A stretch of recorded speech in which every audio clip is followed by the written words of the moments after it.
We've all had moments that break us down, searching for light when the world spins round. But in those cracks, the purpose is born, a new way to live when the old is torn. It's more than a story, it's the rise from the fall, a place where your purpose starts to call. With Dr. Stevenson, wisdom takes flight, turning your pain into hope, into light. Collide with purpose, embrace the change. Every story's got a fire in its flame. Tune in, listen, find your way to take life's hardest hits and turn the page. In the podcast, the truth is found. Collide with purpose, let love abound. From heartbreak to strength, the lessons unfold. It's about how we rise, not the stories we've told. Guests with their journeys, sharing their light. In every collision, there's power in sight. It's more than a talk, it's the wisdom we gain through every struggle, through every pain. With conversations that open the door to purpose, to power, to so much more. Collide with purpose, embrace the change. Every story's got a fire in its flame. Tune in, listen, find your way to take life's hardest hits and turn the page.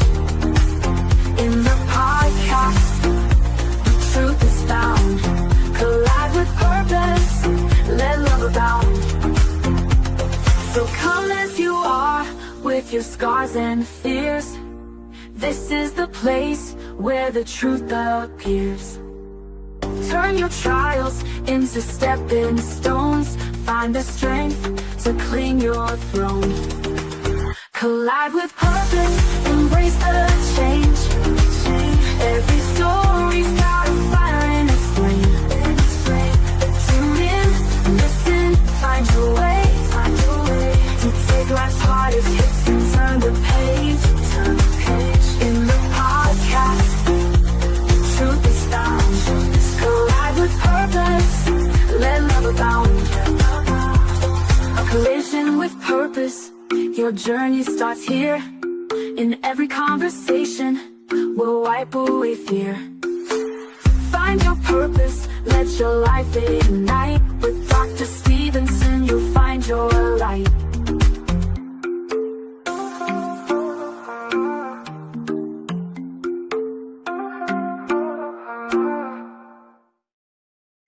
Good morning, good evening, good night, wherever you are.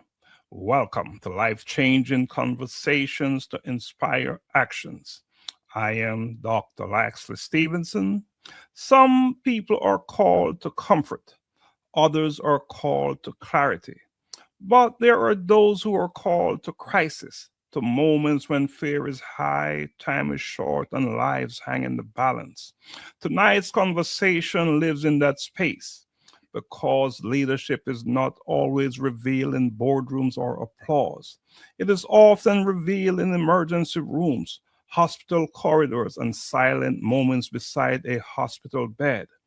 Here, compassion is not theoretical, and courage is not optional. Our guest tonight understands what it means to lead when hesitation costs lives, to care when outcomes are uncertain, and to show up for people at the most vulnerable moments of their journey. Faith Ndambuki is a certified emergency medical technician, a basic life support trainer, and the founder and director of Dial a Care Africa. Her work takes her into crisis most people never see, training responders, supporting patients with terminal illness, walking alongside caregivers, and strengthening systems where minutes matter. Tonight is not just a conversation. It is an invitation to understand what leadership looks like when life is truly on the line. Let us begin. Faith, welcome to Life Changing Conversations to Inspire Actions. Thank you so much, Dr. Leslie, and good morning, good evening. Thank you for having me in this show. Hope it will be an interactive show. Thank you. Thank you. It is my honor to have you on, Faith. You know, you're coming live from Kenya. Where in Kenya are you? Currently, I'm in Machakos County, which is And near Nairobi. near Nairobi. Okay, so you're close Yes, to the yes, city, the real city. yes, yes. Awesome, awesome. So I have been to Nairobi on a couple of occasions, as well as I Mhm. have gone to the rural parts of Kenya. So what time is it in Nairobi right now? Right now, it's 7:28 p.m. Wow. All right. So we're going to have a conversation tonight, a conversation that I believe is significant, right? We're going to talk about compassion and courage when life is on the line. But before we get into our conversation, Faith, can you tell us a little bit about your early life? What was it like growing up in Kenya? Uh, I'm a third born in a family of five. We are four girls and one gentleman. And I grew up in the rural areas. I didn't have the pleasure of being in the city, but I grew up as just a normal child. Though I was a sickling as I was growing up, and I grew up with so much interest in caring for people. And every time I would see someone in crisis, someone is sick, I would always want to be closer to them. Mm. That is the kind of a child I was as I grew up. So you have had this inkling and this need and this calling to work with people who are challenged with health and otherwise. So, and you know, Faith, often calling reveals itself quietly long before it becomes visible. Was there a Mhm. moment when you were growing up when you encountered illness, loss, or crisis that quietly prepared you for the work you do today? Oh yeah, sure. I remember when I was growing up, my grandma stayed in hospital for close to 3 years, and she had diabetes, and I could see how my mom was struggling, my paternal grandma, taking care of her, and not being able to ask the many questions that right now I know any caregiver would want to ask. And also at some point, I had my sister who was very sick, and I had in the ambulance, the two of us. And that was quite a redefining moment for me on how I view emergency cases. And I had to feel it like as a relative, as a caregiver at that moment, what others do feel. And even when I had to ask myself so many questions. What can I do to other people who find themselves in such situations and they are not able to help themselves? And another moment is when I have two daughters. One of them was diagnosed with meningitis, and after that, during COVID, I got my last born, and the big girl got post meningitis conversions. So you can see I have an infant and another one who is in a dire need of emergency care. And Mhm. I'm one parent to like, I can't divide myself. So I need someone to take care of that child. Hmm. Yeah. You know, Faith, those early moments often become the foundation for life defining decisions. And that is what you experience. You know, those early Yeah. moments certainly move you into a certain direction. Now, Faith, emergency medical work is not for the faint hearted. Hmm. When did you actually realize this was not just a career choice, but a calling that you, Faith, could not ignore? In the year 2018, I got myself working in a hospital setup in the administrative office, whereby I was mostly in the in the emergency area and the wards, interacting with patients. And often at times that when patient gets into the hospital, the turnaround time when it comes to how they are being attended, it takes quite a while. And you find that probably someone has been rescued by a good Samaritan. They've been brought into the facility. No first aid has been done. So there is that urgency of care and, of course, good care for that patient. So during that time, I just realized how much I needed to go out there and save as many lives as I could. Though, like, you cannot save all, but you can always save someone. Yeah, so that was quite defining moment, and that's when I chose to go and study. At least I have a know-how, because even though I empathized with their situations, there was little that I could do to alleviate the pain, or rather to prolong their lives, because I didn't have the skills. I didn't have the know-how. So I realized going back to school and gaining the knowledge and the skills is all that I needed to go out there and make the difference. Mm. You Yeah. know, Faith, calling always comes with a cost. Mhm. Is a cost, right? And I'm Yeah, sure. sure. So let's talk about what did it cost you? No, we're not talking a financial cost. We're talking emotionally, mentally, or personally to say Mhm. yes to this calling, to the work that you do. What did it cost you? Um, I would say that it costed my emotional, because again, I needed to be emotionally stable, because even though you are saving these people, even though you're empathizing with them, you need to be so strong so that you don't lose yourself. Mhm. You have to be responsible enough to take care of them and to take care of yourself, because if you don't strike a balance, then you find that there are no boundaries, and you go to the extremes. And once you go to the extremes, you there is a phrase that I usually use, that there is a very thin line between being affected and being infected. So those are some of the things that I could say that they costed me, because again, I always thought like I'm a weakling when it comes to emotions. So I had to invest so much, like I had to make an investment into it. Like, yeah, I should be empathetic but not sympathetic, because the moment I Mm. show sympathy, I'm not helping this person.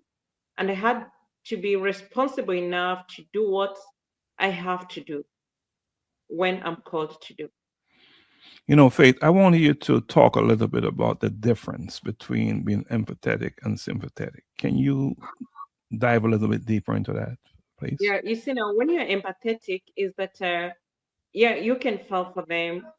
I know, like, for example, let's say, for example, today you got headache.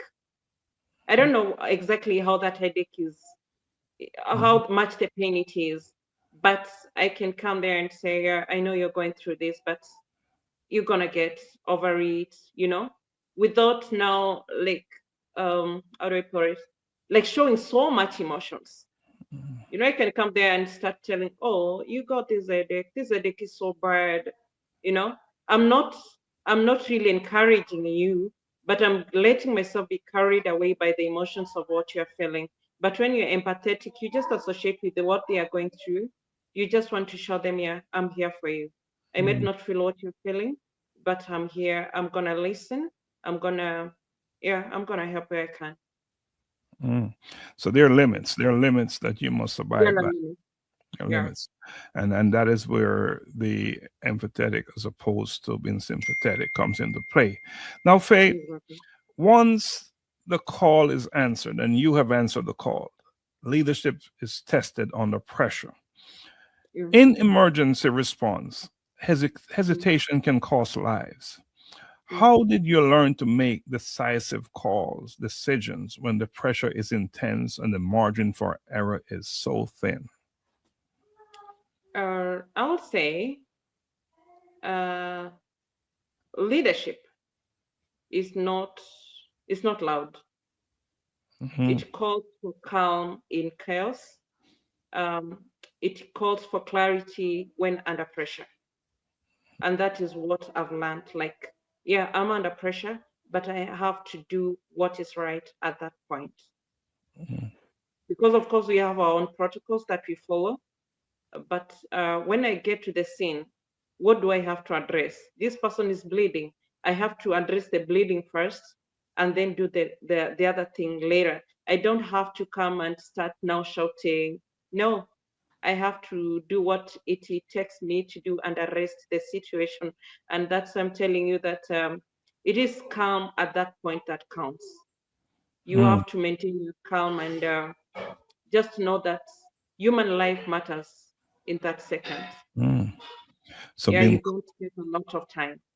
so under pressure, you must be calm. Exactly. Very, very, You very have interesting. Very important.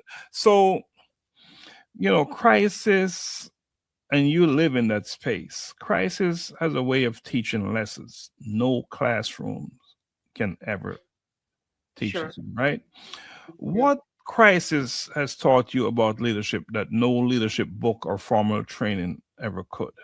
Talk to us about that. One, it has taught me that I can, I can do. I have, as a leader, I have to be responsible enough so that even when others look at me, they have to emulate what I'm doing. Mm, As a leader, you have to give directions, and to give that direction, you don't. It doesn't mean that you be authoritative. You can just do what you're supposed to do and be responsible enough to take action what is needed. And with leadership, you don't wait for others to do. You do. mm. So You you you're don't just sit there and tell people, hey, do this, hey, do that. No, it is about. I usually say that leadership it's like a web. and leadership in your business is very, very different because we're talking Exactly. about every second can save a life. Hmm. And you said it, it's about taking action, about stepping up. Yeah. Yeah. But so you must lead from the front. You can't just wait for others to jump in. When you see a situation that requires your attention, you're in it, Sure. in deep. You're in Yeah. deep. So your leadership doesn't stop with you. It multiply through those you train. And we started to talk a little bit about that, but let's dig a little bit deeper. Faith, you've Mm. trained hundreds of responders. Yeah. What is the most dangerous mindset you've ever seen in emergency care? And what mindset actually saves lives best? Uh, the dangerous mindset for me is complacency. When Mm, you get used to a situation, because most of the times there is this belief of like it won't happen. When, for example, when it comes to documentation, even if I don't document, nothing will happen. I'll still remember. If I don't document, someone will do it, and you find that at the end of the day, someone doesn't do it, and the outcome that one affects the outcome so much. And the mindset that saves life is the one for consistency and doing it right, and taking responsibility the moment something feels wrong. That mm, is the mindset that we have for saving lives. But the other one, for the dangerous one, is the one when you are so complacent with a situation, so that you are like, oh, anyway, even if I don't do it, someone else will do it. It is at that moment that you're trending on a very dangerous zone, and something can happen that you cannot reverse. This is not about working in an office environment where you can No, pass the work on to your coworker. yeah, The buck stop with you. Stops with sure. you. You got to do what you got to do. All right, Faith. So training isn't just about competence; it's also about character. So, Yeah. Faith, when you train someone to save lives, do you focus more on skill or character, and why? Uh, for me, I teach skills, yes, but I build character. Mhm, Skills can be taught quickly. mhm. Yeah, I can tell you, like, we are doing CPR. This is how you place your hands on the chest, and someone will get that. But character will determine how that person will act under pressure. Mm, In a real emergency scenario, the character that is shaped is about the courage, the calmness of that person during that moment, and the accountability. So that turns the training into action. mm. So yes, I teach skills, but I build the character. So it's a combination. It's a combination of It's a both. combination. Because even with all the good character in the world, you must possess the skills necessary Exactly. to Sure. do the work. And the character Yeah. is just as important because character will determine whether the person will show up or not to do what Yeah. they're trained to do. Indeed. Yeah. All right. So let us talk a little bit about something that is big in your life, in your world. Dial a Care Africa and terminal Yeah. care. You know, your work takes you into the most sacred and painful spaces of life. So, Yeah. Faith, talk to me about Dialogue Care Africa, and what you do. And what did you see in the healthcare system that convinced you that something had to change? Uh, Delacare was born out of like I saw the gap between patients with terminal illnesses as they navigate hospital corridors, and some of them are weak, some of them don't have relatives to help them around. And then I thought, like, what can be done to bridge the gap? And when I saw patients facing terminal illnesses, navigating the system that are not efficient, and even if they're efficient, they don't have or know how on how to do it. Is when now I came up with that idea of Delecare Africa Medical Navigation, where we are able to link up patients with facilities and also offer patient companionship care, whereby, yes, you have your clinic today, we are able to accompany you to the facility, we are able to do the administrative, we do the paperwork for you, we take your lab results from point A to B, and that one, it brings a lot of calmness and easiness to the patient and also the relatives. Mm. Yeah. And, and a critical piece is you're working with patients or facing terminal Mm, illness. sure. Mhm. That's a critical piece. Is Dialogue Care Africa a for-profit entity or is it a NGO? It's for both. It's for both. Okay, so there's a It's for both. component there. How Yeah. are you? How do you fund Dialogue Care Africa? How do you receive monies to operate the organization? Uh, Delicate, most of the times that we have clients who do pay, Hmm. and when they pay, that is what we use sometimes to pay maybe the stuff that I use to help the patients navigate. Sometimes you come across cases that you find that the client cannot pay completely. This patient needs help, and they are not in a position to do it.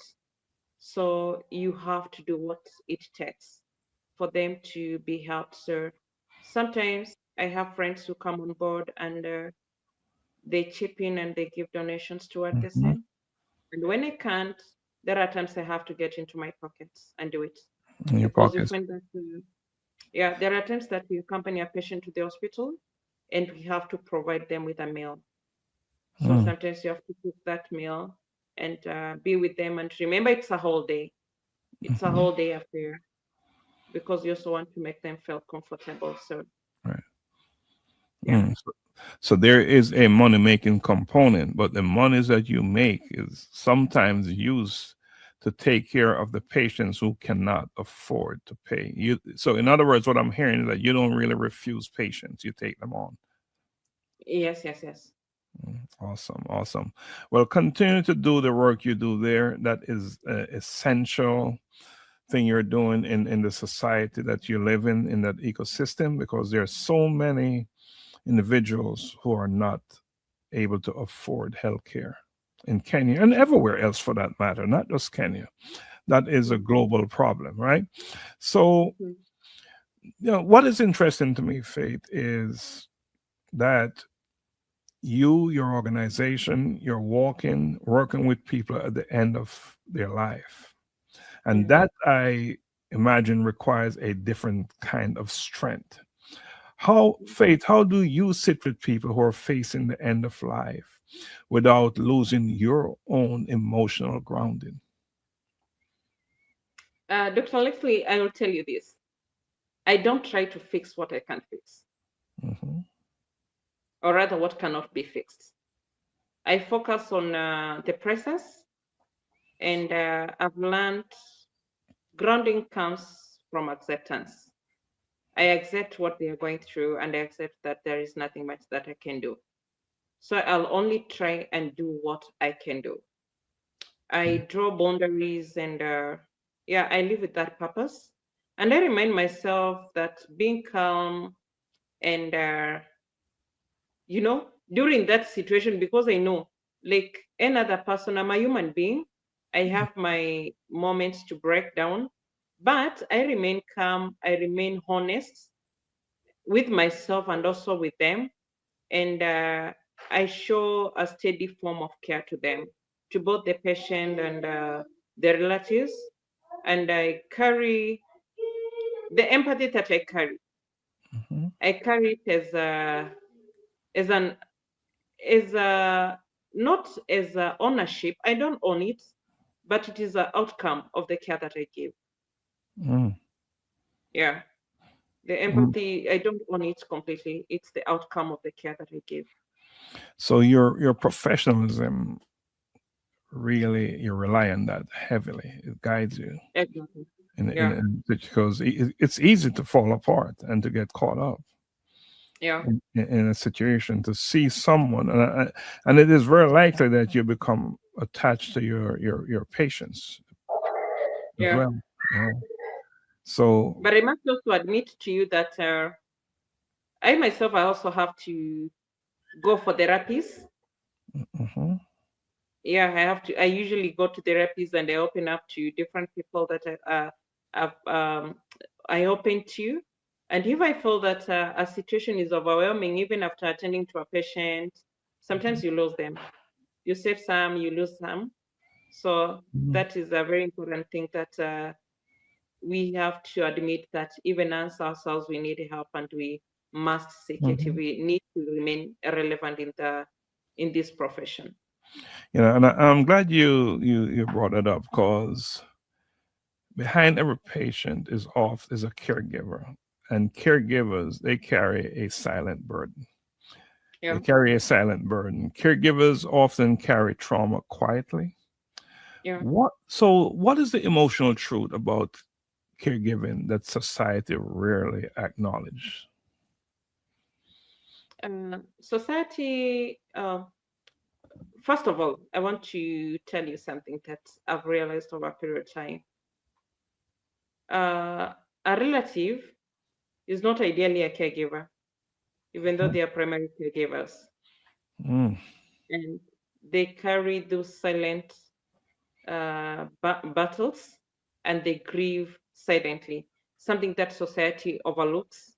And long before the loss happens, you'll find that the caregiver is grieving, but Mm. nobody understands. They just see them carrying that strong face day and night. They just see them uh, taking care of that patient without knowing the emotional turmoil that they are going through. They have their own fears. They are exhausted, and what you call anticipatory grief lives with them and works with them every day. And the society will only praise the sacrifices. Often at times you'll hear someone say, oh, so and so is really taking care of that their relative, but they don't know what the person is going through. They don't provide that space for the caregivers to be seen, to be supported, and to be emotionally held. Because Mhm. the moment you praise them, everything ends there. but we don't sit with them during their silent moments and just let them be. Wow, Yeah.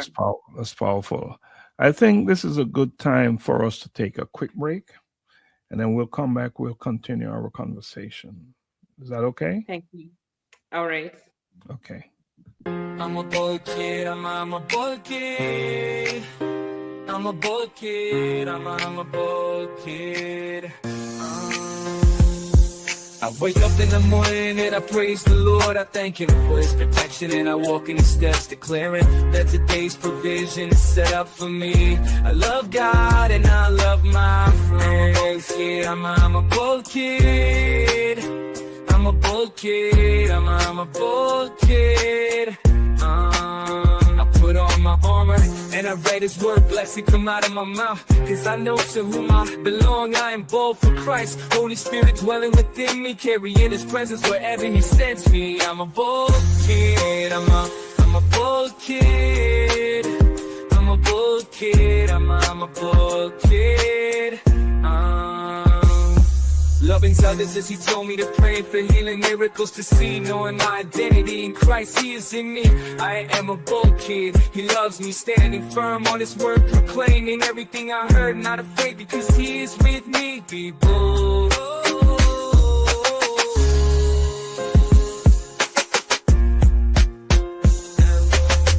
I'm a bold kid, I'm a bold kid, I'm a bold kid, I'm a bold kid.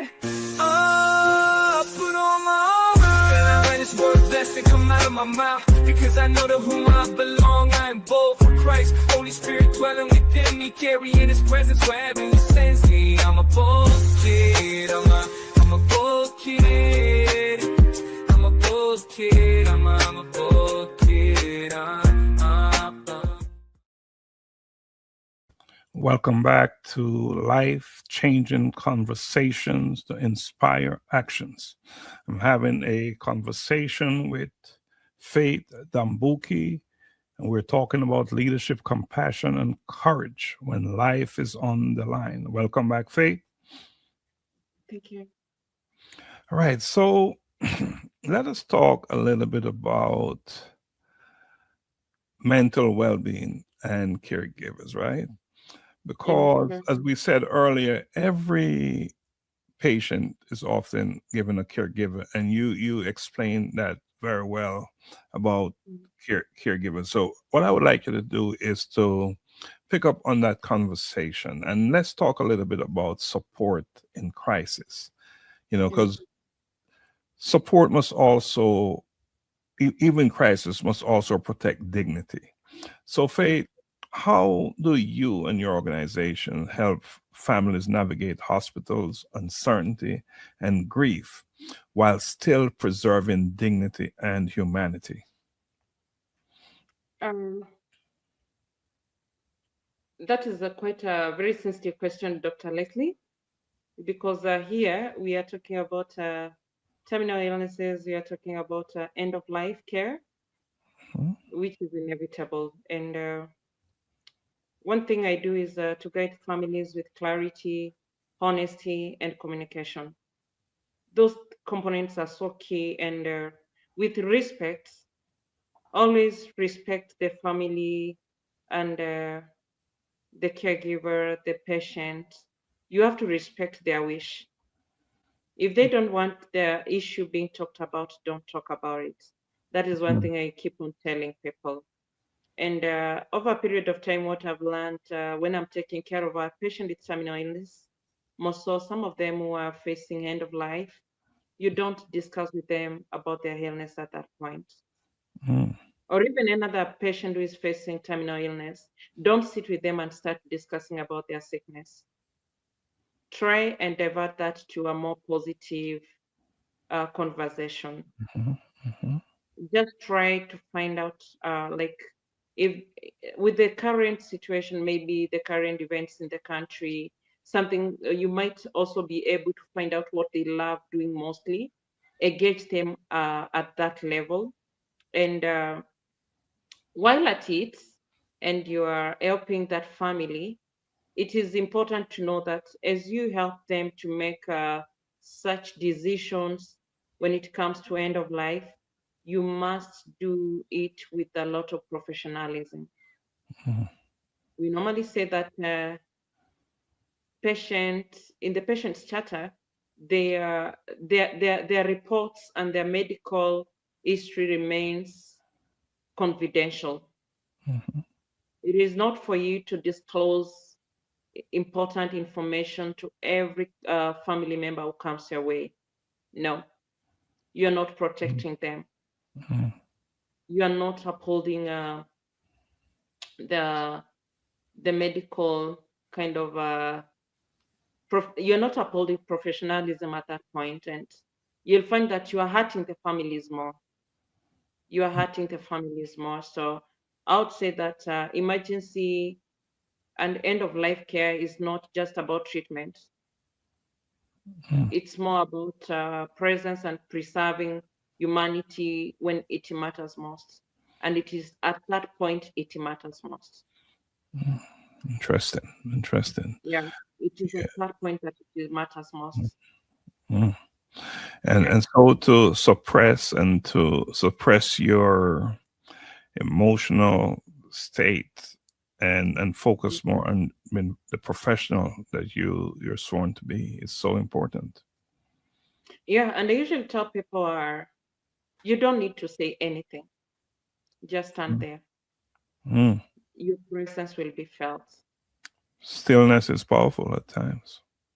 Exactly. And the still waters run deep, right? Mhm. Absolutely. So does your Absolutely. presence there. Hmm. Yeah. And if you're a person like you and you've never experienced had this experience, you're new on the job. Hmm. What a and what a enlightening situation to be in. Uh, Allow me to give you an example. Hmm. While a student, I was an intern in a major referral facility. And there is this patient that every time I would come in, I would go and see. But that day, things changed Hmm. because I found they have transitioned. Hmm. And their relatives had not come, though they had been called. And Hmm. as usual, when they came, the first person they were used to seeing is me. Hmm. And when I saw them, I broke down. And there was nothing that I could do because at the end of the day, I'm a human being too. Hmm. But someone just who is experiencing the field had to take me aside and talk to me and told me, yeah, you can empathize with them without getting so much attached. Hmm. They need they need you because at the end of the day, you also need to take care of emotions. How many patients are you going to see in a week? Many. Some will make it, some will not make it. And if each patient goes with a part of you, then you'll be crossing the thin line. There would be no more you. you that would Yeah, be it. Yeah, some will make it and some won't. So that's just a stark reality. yeah, That you yeah, in your business, that's what you deal with. exactly. And Yeah, then you after work you must go home and you have a yeah, family at home. sure, sure. Mhm. Wow. Yeah, Yeah. it So really, go ahead. it really, like I told you in the beginning, there is that thin line that I keep on telling people. There is a thin line between being affected and being infected, and this is what I mean by it. You've had things like gastritis, you've had things like hypertension, diabetes, all those things. There are some illnesses that will be triggered by your emotions Hmm. because, for example, let's say that I'm so much attached with the emotions. Just excuse me. Can you're so much attached with the emotions that you are not going to eat. So what happens? As you try to attend to that patient, you're going to faint. And once you faint, somebody asked to attend to you. So instead of attending to that patient, someone else now starts attending to you. So it means that you've crossed the thin line from being affected to being infected, and that is what we don't want. Yeah. Yeah, infected is where you don't want to end up. I take Yeah. it. I get that. Thanks for sharing that. Thanks for Yeah. sharing that. You know, Yeah. there are systems, then there's advocacy and impact. So Yeah. beyond the individual moments, Yeah. it is systems will shape outcomes. Yeah. So, Faith, in your view, what is the Yeah. greatest failure in pre-hospital care and referral systems? And in your opinion, in your Mm, professional opinion, what must mm. change immediately? Um, Quite again a sensitive question, but that is the reality.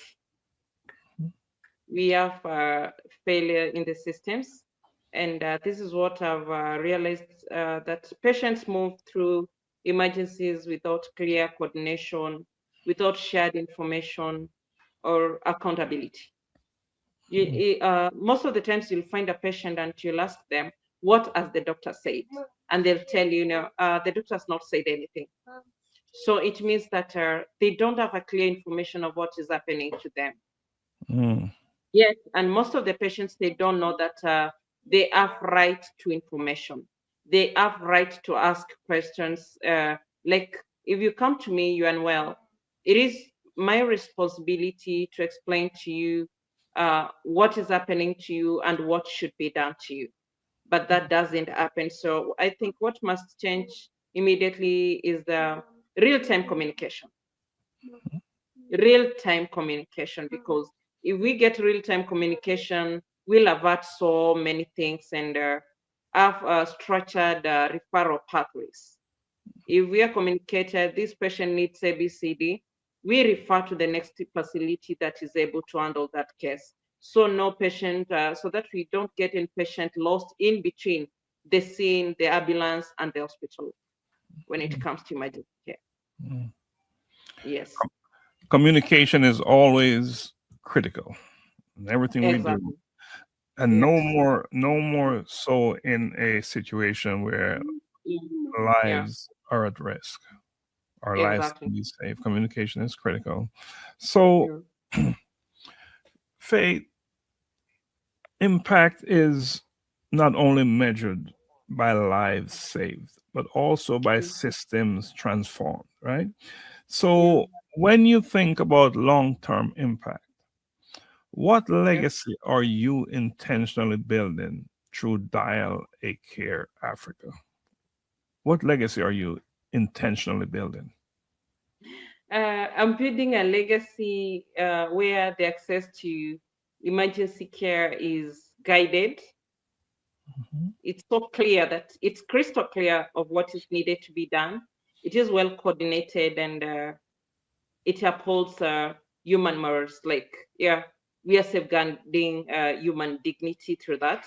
And through Care Africa, we are strengthening the medical referral system, whereby the patient will not be lost in between. Because when we are doing the medical navigation, the patients are able to arrive to the right care faster. The systems work together better, and dignity is preserved even in crisis. That is what we are upholding as Care Africa. Mm. You Yes. know, if not Dial a Care Africa Yes. and training responders, and Yeah. what would Faith be doing right now? Saving lives. Nothing would change. You would still be saving lives. There's Yes. no other career path for you. No. I trained as a teacher. It's interesting. I trained first as a teacher, Mm-hmm. but getting a job in a hospital facility changed everything. Mm. So in my next life, I would still want to save lives. I would still want to touch lives. Well, if I may, let me add that you trained as a teacher and you're still a teacher because you're teaching Exactly. other people. So your Was training it? as a teacher served you well. Sure, sure. It gave me foundation for so many things. Absolutely. It's just see, teaching. I think often we see teaching or being a teacher as a in a classroom. Mm-hmm. We are a teacher as well as we're all learners in life, Yeah, and we're yeah. teachers in life, and so it's just a matter of the how you apply the application, how you Mm-hmm. apply your teaching skills, and clearly you have done that very well in your chosen field that you're called to. So Mm-hmm. let as we're approaching the end of our conversation, I have a segment here. I call it quick fire questions. So I'll ask you the question, and then you just give Yeah. me the first thing that comes to mind.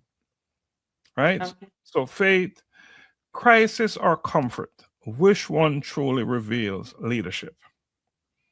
Crisis. To me, it's crisis. Crisis. Awesome. Yeah. Compassion or competence, which matters more when lives are at stake? Uh, Both of them matter because even though you are compassionate, you should also be competent in what you are doing. You must do it right. Or they have the equal weight, or is one more heavily weighted? Pardon? They have equal weight, or one To is. me, Mhm, I wouldn't say that they have equal weight. I would mhm. say that they what do you call it? They go hand in hand Okay. because even when you're doing it confidently, you must do it with compassionate. You must be compassionate. All right. So Faith, here's this one. If Yeah. you could change one thing in emergency care today, what would it be? The referral systems. Why? Because I feel like our work focuses on reducing referral delays and missed handovers. So I will do that by creating clear navigation and communication pathways. Mhm. Yeah. So Faith, this is what I would like you to do for me. I Yeah. want you to look into the camera, and I want you to speak to one person, that person who you credit for who faith is today and who faith will become. I want you to talk to that person and tell them how you feel. Well, one person. One person. Wow. Wow. Can I talk to two? Let's start with one. Okay. I'll credit my former boss who saw the potential in me and gave me the opportunity to go and study. It was not easy to navigate between work and Remember, school. remember, you're talking to the person or talk to them. It was not easy for you as a boss to allow me to get those hours, but you still had to do what had to be done because you saw potential in me and you saw what laid ahead of me. And I remember the question that you asked me one day: where do I see myself 5 years from the time you're asking me that question? And last year it was 5 years from the time that I began it, and I'm proud of where I am. So thank you so much, Madam Maureen, for that. All right. Now you can talk to the second person. And to the one Mr. Gordon Bates is a director of Radio EMS Africa.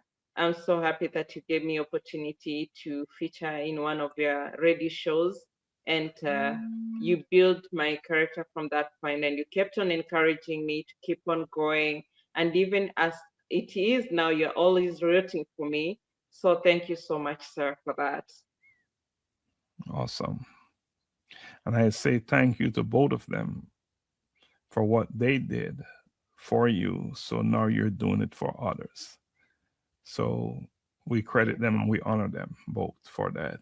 So, Faith, we're getting ready to wrap up. Is there anything else you would like to add to the conversation? Maybe I didn't ask you a question, or but anything else you'd like to add? This is the opportunity for you to do so.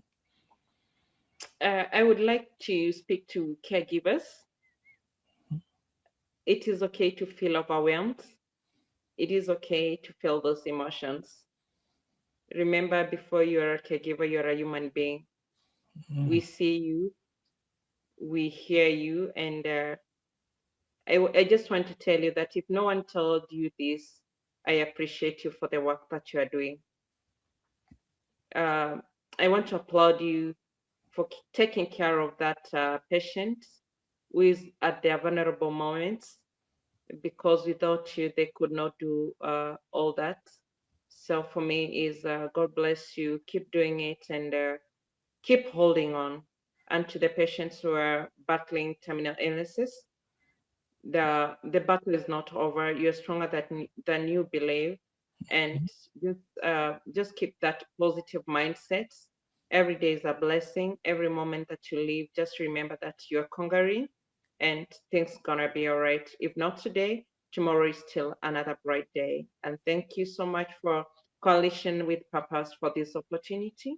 I would say that you are creating such a platform whereby minds are shifting, and we are living with a purpose, of course. And like you kind of opened my mind, and the other I found myself over a couple of days just thinking about padlock, hmm, the padlock itself. There is the padlock, the lock, and there is the key. hmm.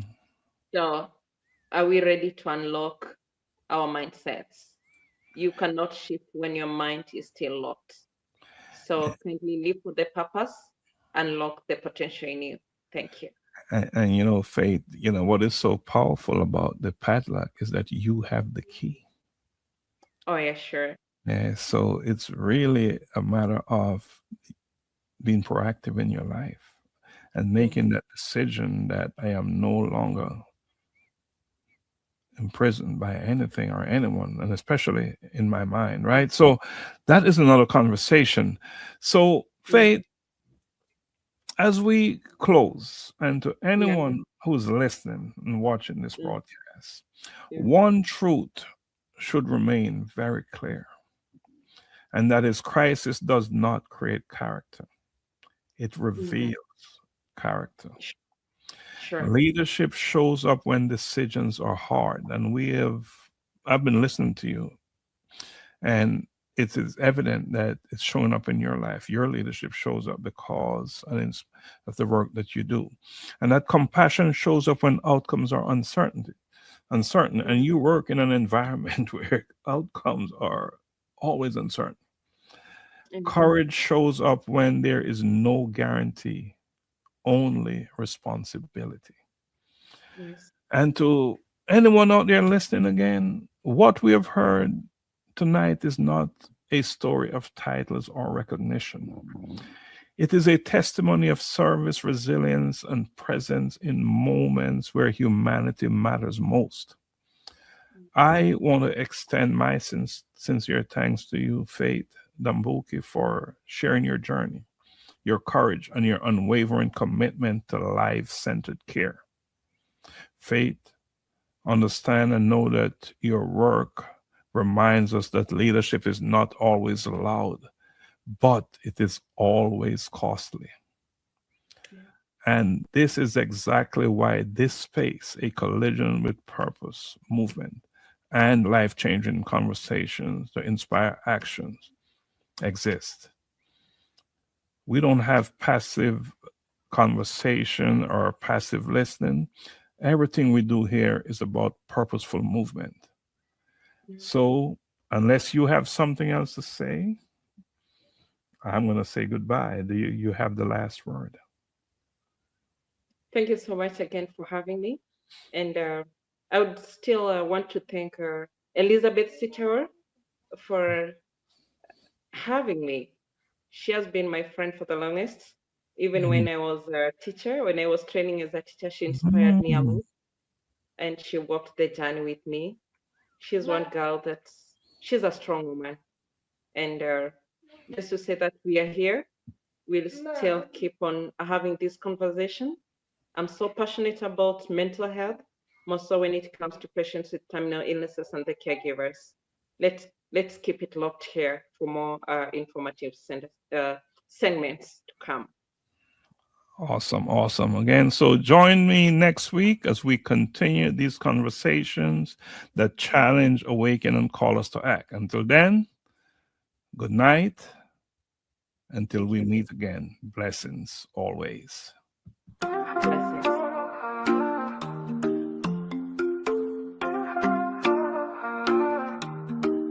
We've all had moments that break us down, searching for light when the world spins round. But in those cracks, the purpose is born, a new way to live when the old is torn. It's more than a story, it's the rise from the fall, a place where your purpose starts to call. With Dr. Stevenson, wisdom takes flight, turning your pain into hope, into light. Collide with purpose, embrace the change. Every story's got a fire in its flame. Tune in, listen, find your way to take life's hardest hits and turn the page. In the podcast, the truth is found. Collide with purpose, let love